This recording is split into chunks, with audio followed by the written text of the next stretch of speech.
Lijepi pozdrav svima, ja sam Blaženka i danas ću vam ukratko pokušati objasniti kako početi raditi sa Bitcoinima, odnosno što nam prvo treba da bismo krenuli uopće raditi.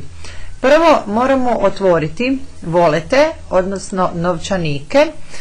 Rekli bismo da je to kao za dolare Payza, PayPal ili neki drugi platni procesor.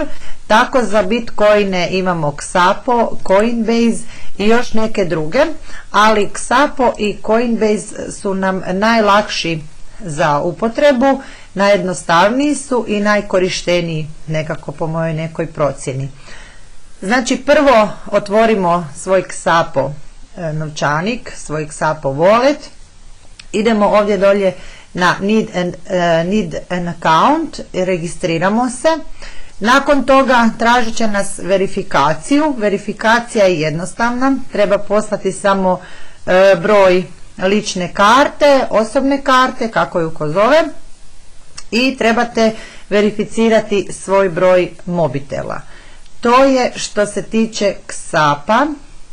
Coinbase isto tako, potrebno je registrirati se, znači upisati ime, prezime, mail, password i kreiramo račun i nakon toga se ulogiramo i radimo sve dalje kao i sa drugim platnim procesorima. Nakon što smo otvorili Xapo i Coinbase, moramo otvoriti i Faucet Box. Zašto? Neke isplate gdje skupljamo naše satoshi ili koje god druge BTC manje, znači ili druge valute, idu prvo na Faucet Box, a nakon toga Faucet Box automatizmom šalje na neki od naših voleta koji smo napravili, znači na Xapo, Coinbase, Blockchain, ima ih više. Na Faucet Boxu samo ovdje upišemo znači svoju Bitcoin adresu i check i unutra smo i znači to je taj Faucet Box.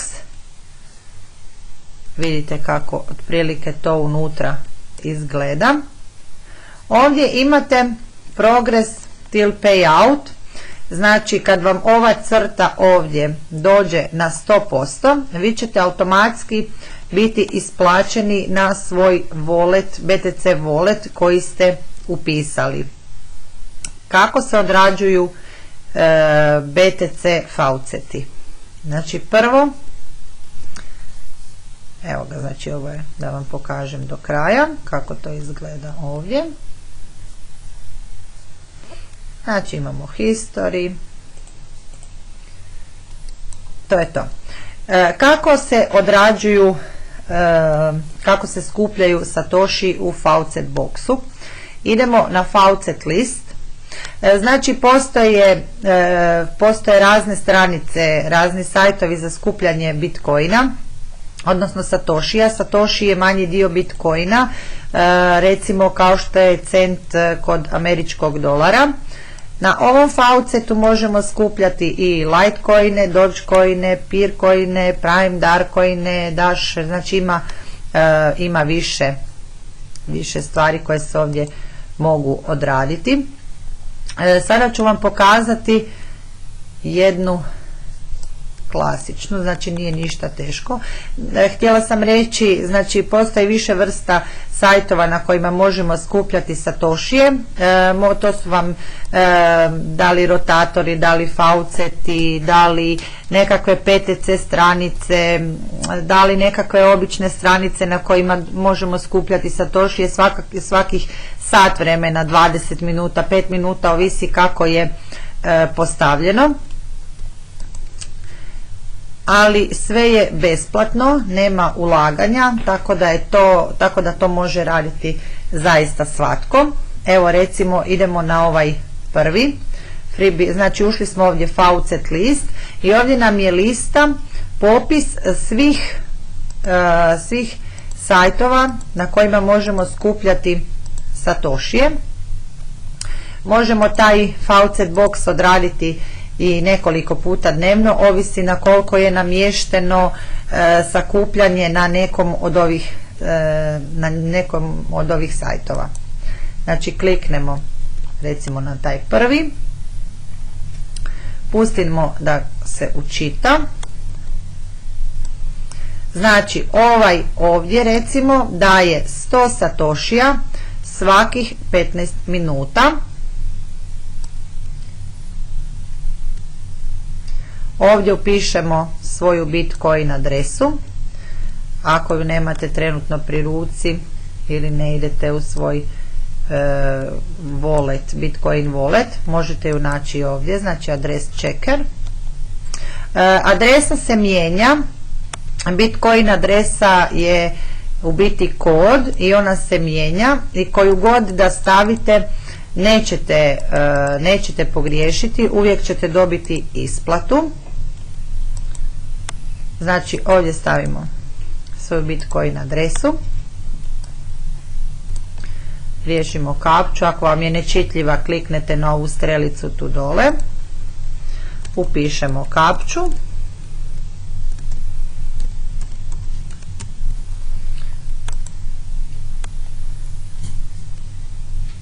i to je to.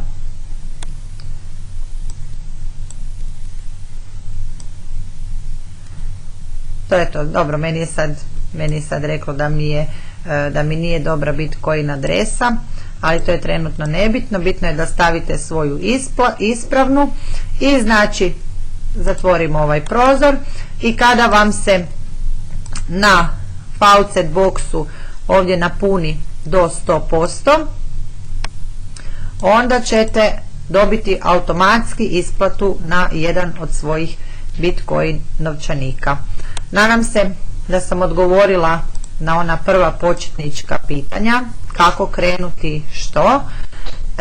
Znači za adres checker je ova adresa, za Coinbase je ovo, vrlo jednostavno, znači samo coinbase.com, i za Xapo je ovo, ili je dovoljno upisati xapo.com i onda će vam se otvoriti.